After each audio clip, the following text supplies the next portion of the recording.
사도행전은 크게 두 부분으로 이루어져 있습니다. 1장부터 12장까지, 13장부터 28장까지. 1장에서 12장은 예루살렘 교회를 중심으로 해서 유대인에게 복음이 전파되는 과정을 기록하고 있습니다. 이 복음 전도의 주역은 바로 사도 베드로죠. 13장부터 28장까지는 안디옥 교회를 중심으로 인해서 이방인에 대한 복음 전파의 과정을 기록하고 있죠.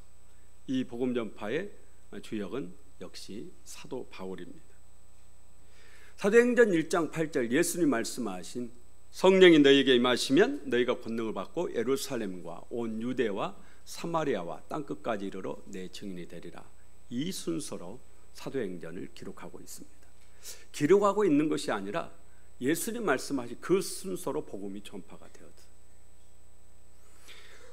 오늘 우리는 이방인 선교가 시작되는 사도행전 13장 1절에서 3절까지 읽었습니다. 하나님은 이제 안디옥 교회를 중심으로 일어나는 세계 복음화에 대해서 말씀하기 시작하시죠. 사실 세계 복음화는 예루살렘 교회가 감당했어야 돼요. 예루살렘 교회가 감당했더라면 정말 좋았겠죠.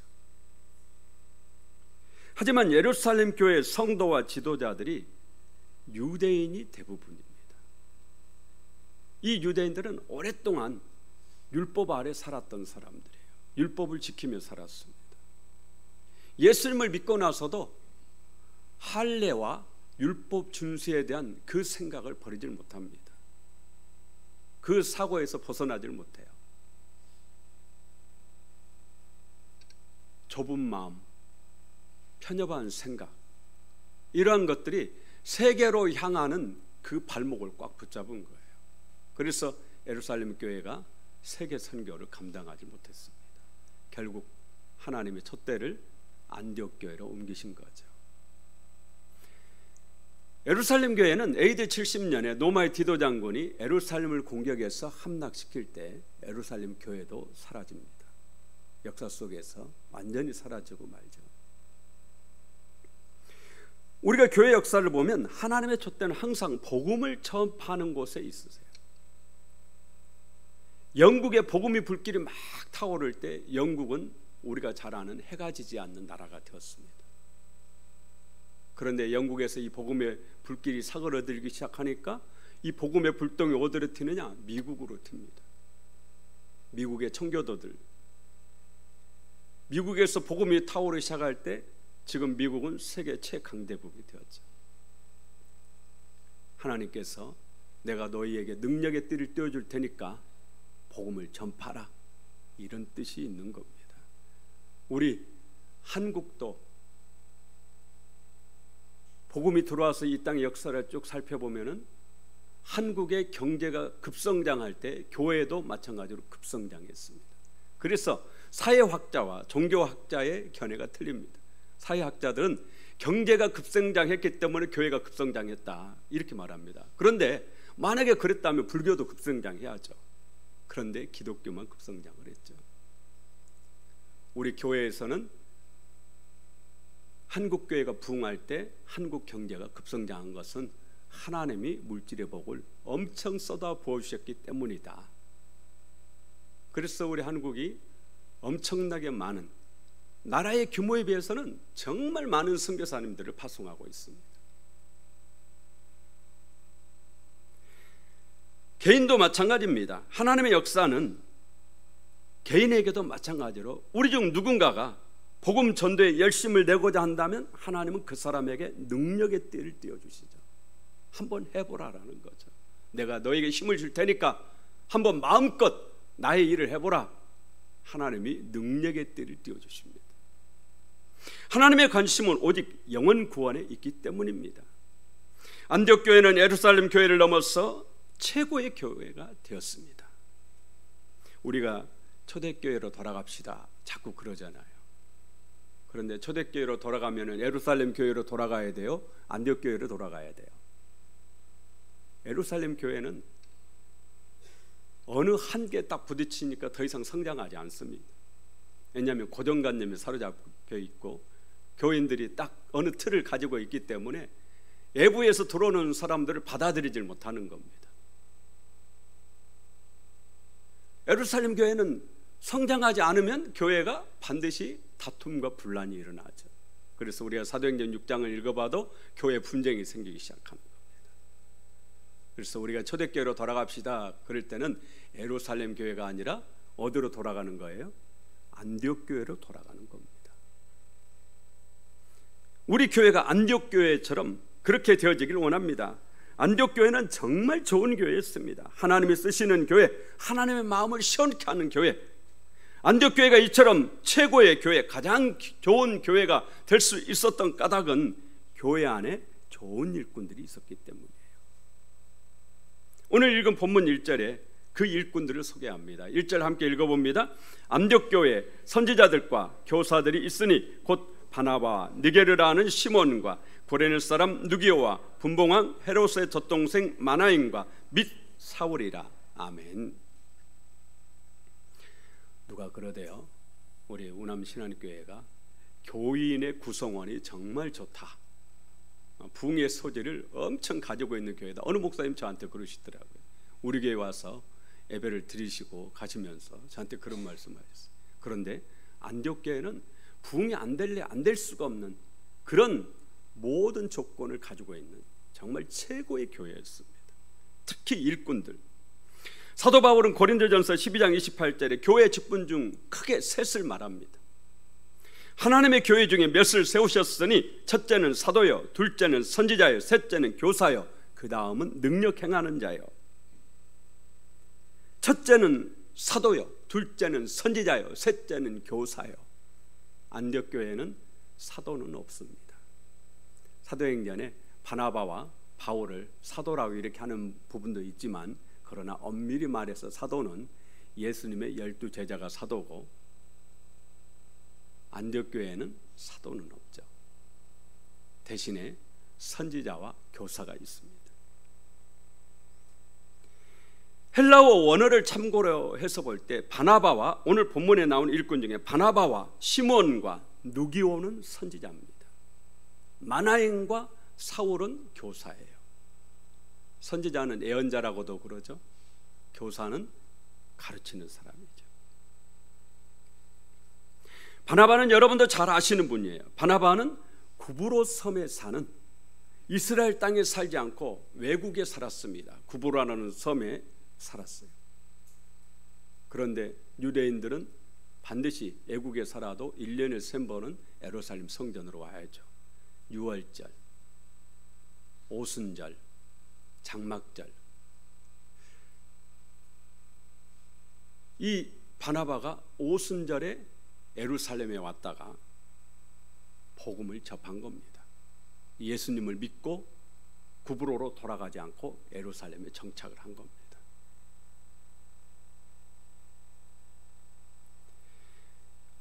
그래서 바나바를 우리가 헬라파 유대인이라고 그렇게 말합니다.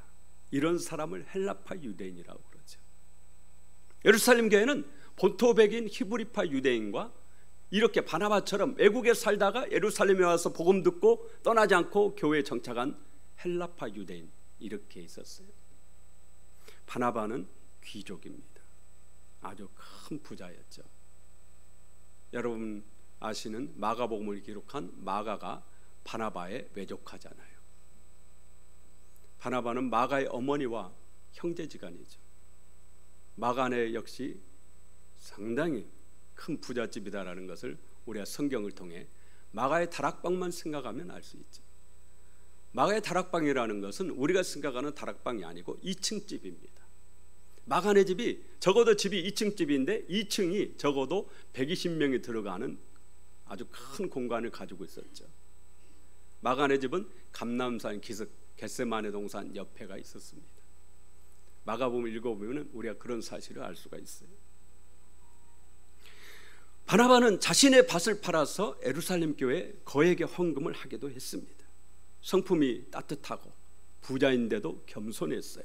부드러웠습니다. 성도들을 위로한 일을 잘했어요. 그래서 본명은 요셉인데 사도들이 바나바라고 이름을 붙여줬습니다. 그래서 바나바는 예명이고 별명입니다. 사도행전 11장 24절에 바나바는 착한 사람이여 성령과 믿음이 충만한 사람이라 이에 큰 무리가 죽게 더하여지더라. 그런데 이런 바나바에게도 믿음의 시련이 와요. 사도행전 6장에 예루살렘 교회가 분쟁이 생기잖아요. 히브리파 유대인과 헬라파 유대인 사이에 갈등이 생겼습니다.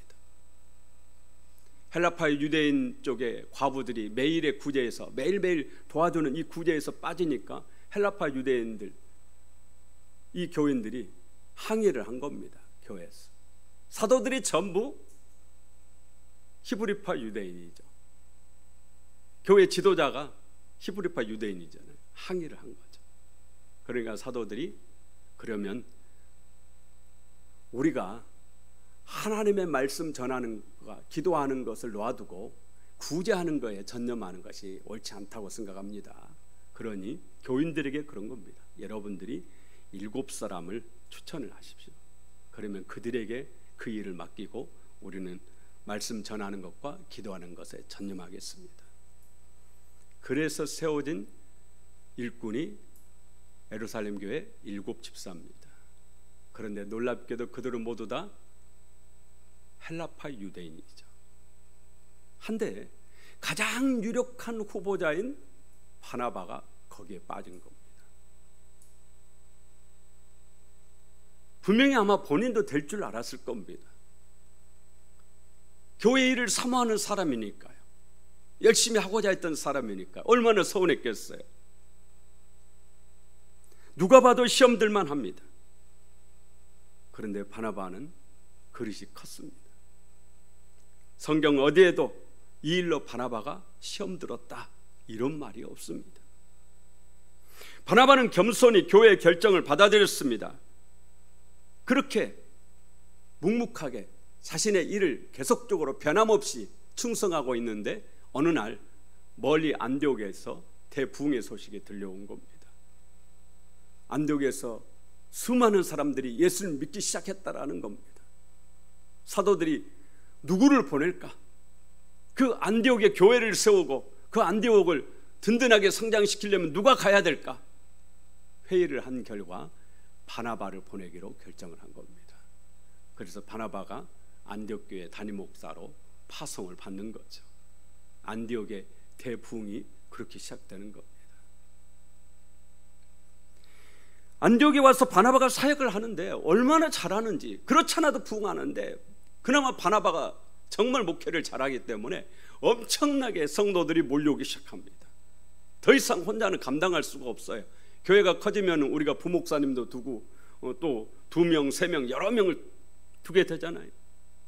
누군가가 도와줄 사람, 일꾼이 필요하는데 바나바가 퍼뜩 사울이 생각난 겁니다. 청년 사울이죠. 바나바가 청년 사울을 안디옥 교회로 데리고 오기 위해서 본인이 직접 250km가 떨어져 있는 다소로 갑니다. 사울의 고향 다소로.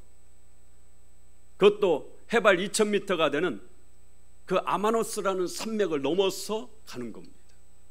왔다 갔다 왕복 500km예요. 그 먼 길을 담임 목사가 직접 가는 거예요. 바나바가 직접 갑니다. 사울을 얻기 위해서. 그리고 사울을 데리고 와서 함께 목회를 하는 겁니다. 사울은 그때 아무도 알아주지 않아가지고 정말 사울은 열정이 불타는 사람 아닙니까? 속에서 막 불이 타오르고 있는 그런 사람인데 예루살렘 교회에서 아무도 알아주지 않는 거죠. 아무도 받아주질 않아요. 잘 과거에 했던 행동이 있기 때문에. 그런데 바나바가 데리고 와서 안디옥 교회에서 길을 열어준 겁니다. 사울에게 날개를 달아준 사람이 누구예요? 바나바죠. 사울에게 길을 열어준 사람, 앞길을 열어준 사람이죠.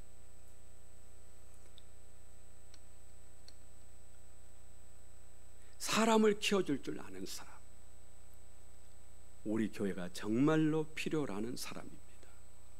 바나바와 같은 일꾼, 자신의 것을 교회를 위해서 아낌없이 내어놓을 줄 아는 사람, 남이 나보다 잘 될 때에도 진심으로 축복해주며 박수를 쳐주는 사람, 하나님의 때를 기다리며 묵묵히 참고 기다릴 줄 아는 사람, 남 어려움에 있는 성도들을 찾아가서 위로하고 격려해 줄 줄 아는 사람, 사람을 키워줄 줄 아는 그런 일꾼이 우남신앙교회에 필요합니다. 여러분이 이 바나바와 같은 일꾼이 되시기를 간절히 바랍니다. 다음으로 니게르라는 시몬이에요. 두 번째 인물로. 니게르라는 말이 니그로입니다. 니그로가 흑인이잖아요. 시몬은 흑인입니다. 많은 성경학자들이 이 시몬이 예수님 대신 십자가를 졌던 그 구레네 사람 시몬이라고 그렇게 말합니다. 구레네 시몬은 흑인 유대인이에요. 흑인이 유대인이라는 것이 좀 이상하잖아요. 그런데 실제적으로 지금도 흑인 유대인이 있습니다. 유대인 중에서 약간 차별을 받는다고 그래요. 이들을 베타 이스라엘이라고 이렇게 부르기도 하고 에디오피아 유대인이라고 그렇게 부른답니다. 지금 현재요. 이 흑인, 어떻게 흑인이 유대인이 되었을까? 우리가 성경을 읽어보면 솔로몬 왕에게 멀리 에디오피아 여왕이 찾아오죠. 누구예요? 스바 여왕이. 그래서 솔로몬과의 하룻밤을 자고 에디오피아로 돌아가던 중에 아들을 낳습니다. 거기에서 그 후손들이 흑인 유대인이에요. 아마 시므온은 그 후손일 겁니다. 상당히 역사가 오래된 거죠. 여러분도 알다시피 구레네 시몬이 유월절을 지키기 위해서 예루살렘에 왔다가 억지로 예수님의 십자가를 지게 됩니다. 이후로 구레네 시몬은 예수님을 믿게 되는데 성경은 놀라운 이야기들을 우리에게 전해줍니다. 오늘 본문의 구레네 시몬은 안디옥 교회 일꾼입니다. 바나바 다음으로 소개되는 일꾼이죠. 지도자입니다. 사도 바울 로마서 16장 13절에 주 안에서 택하심을 입은 누포와 그의 어머니에게 문안하라. 그의 어머니는 곧 내 어머니라. 마가는 마가복음에서 구레네 시몬을 소개할 때 알렉산더와 누포의 아버지 구레네 시몬이라 그렇게 소개해요. 왜 마가가 그런 줄 아세요? 마가가 한때 안디옥 교회에서 있었거든요. 구레네 시몬을 너무너무 잘 아는 겁니다. 안디옥 교회에서 겪었기 때문에. 그래서 구레네 시몬의 집안을 잘 알아요, 마가가. 그리고 알렉산더와 누포의 아버지 구레네 시몬이라 이렇게 말한 것은 알렉산더와 누포가 구레네 시몬보다 더 유명한 지도자로 유명하게 사람들이 다 아는 이름이 있는 그런 당시의 목회자였습니다. 구레네 시몬의 큰아들인 알렉산더는 주님을 위해서 고귀한 순교를 했다고 그럽니다. 둘째 아들인 누포는 안디옥 교회 감독이 됩니다. 그리고 사도 바울은 구레네 시몬의 아내를 나의 어머니라고 그렇게 말하죠. 이 집안은 정말 영적으로는 엄청난 복을 받았습니다. 온 집안이 구레네 시몬, 그의 아내, 두 아들 모두가 다 하나님께서 정말 최고의 귀하게 써주신 거죠. 그래서 우리가 억지로라도 십자가를 지라 그렇게 말씀을 드리는 겁니다. 억지로 졌는데 그 은혜가 이렇게 크다라는 거죠. 엄청난 복을 받은 거죠. 자신뿐만이 아니라 그 후손들도 엄청난 복을 받은 겁니다. 안디옥교회 세 번째로 소개되고 있는 일꾼은 구레네 사람 누기오입니다. 구레네 사람이니까 역시 그도 흑인입니다. 그러니까 안디옥교회는 흑인들이 꽤 있었다라는 거예요.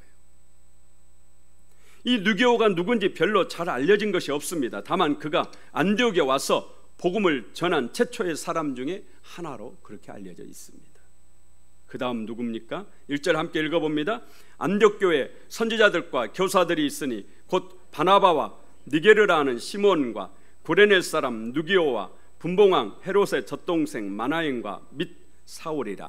아멘. 분봉왕 헤롯의 젖동생 마나엔.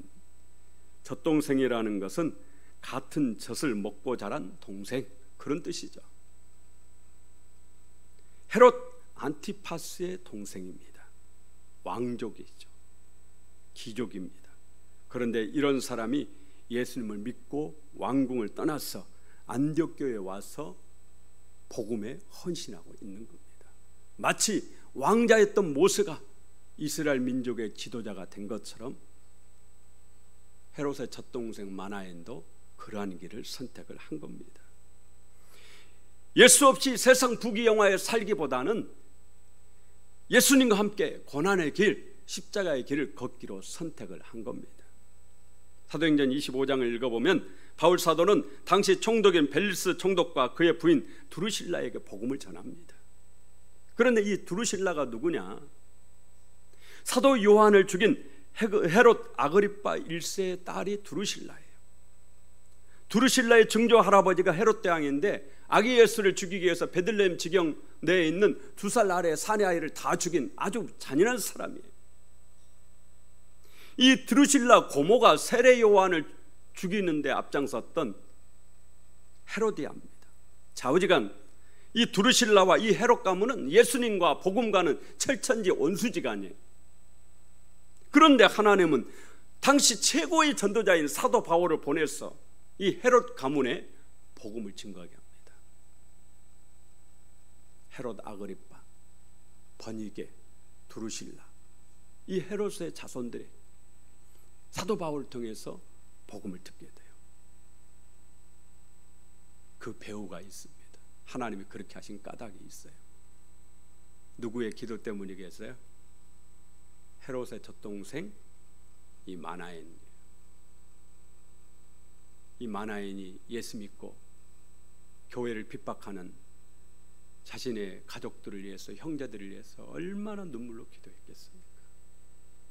하나님이 그 기도를 들으시고 최고의 복음 전도자인 사도 바울을 보내서 그들에게 복음을 직접 전하게 하는 겁니다.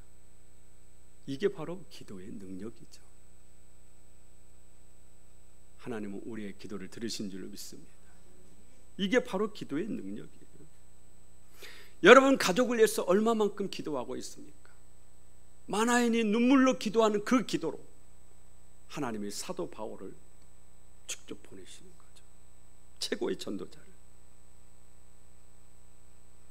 안디옥교회 마지막 일꾼으로 사울이 나오는데 사울은 너무나도 유명한 사도 바울이죠. 뭐 소개할 필요도 없죠. 우리가 살펴본 대로 안디옥교회는 백인도 있고 흑인도 있습니다.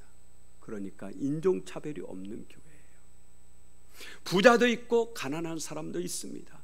빈부격차 차별이 없습니다. 귀족도 있고 평민도 있습니다. 신분 차별이 없었어요. 왕족이 평민과 함께 신앙생활을 하고 잘 어우러진 겁니다.